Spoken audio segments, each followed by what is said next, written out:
Hey, this is David Crone for HorseRacingNation.com. This Saturday, March 20th, is the Florida Derby. Obviously, the race lost a little bit of its luster when leading 3-year-old Derby contender right now, the future book favorite, Escandaraya, scratched from the race the other day. Ahmed Zayat pointing instead to the Wood Memorial up in New York. So this race, it's still a really good field. Rule and Radiohead kind of stand out above the rest.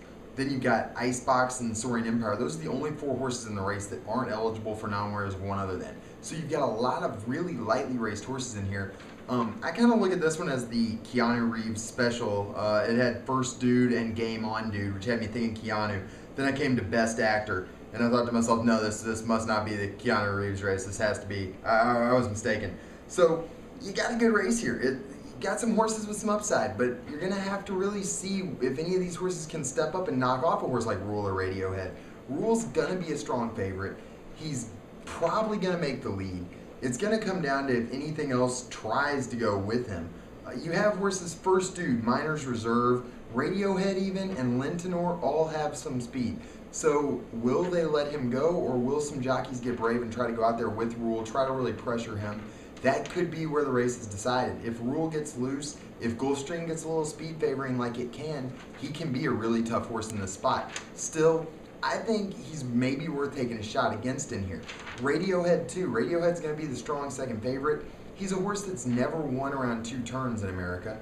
He ran okay in the Breeders' Cup Juvenile, but he came back out of that race, won the allowance race at Gulfstream. Yes, he was impressive. It was a pretty quick race, but he set right with the pace. They went 47-4 for the opening half, which is pretty slow for a mile at Gulfstream around 1 turn. So I'm not going to take him. I don't think either of those horses deserve the short prices they're going to be. Rule, yes, he's a good-looking horse. Yes, he's made the lead and looked impressive in his last few races, but they were at Delta Downs in Tampa Bay. I'm not totally ready to call him a real leading Derby contender, and I'm not totally ready to say a 1 1/8 at Gulfstream is really going to be his game. So that leaves you looking at some other horses. I'm going to take a stand against the Fountain of Youth also-rans. Pulsion, Pleasant Prince, Icebox, I don't think any of them are fast enough. I don't think any of them have the upside to beat these horses. I don't really want to take a shot with Miner's Reserve. I think he needs the front, and he's probably going to be third choice. I'm going to go a little bit more exotic. Lentenor is going to take too much money just because his brother's Barbaro. He's the most overrated one other than horse in America right now. He's never run on dirt. You could take a shot with him, but if his brother wasn't Barbaro, you'd be looking at 10 or 12 to 1. With his brother being Barbaro, you're probably going to be lucky to get more than 5 to 1. So to me, he looks like he's probably going to be an underleg. The horses I really came down to were Soaring Empire and Game On Dude. Both of these horses are lightly raced. Both of them have never gone 2 turns. So neither one of them feels like a real slam dunk play to me. Game On Dude is the one I really wanted to like. But he's not crazy fast. He's never gone 2 turns.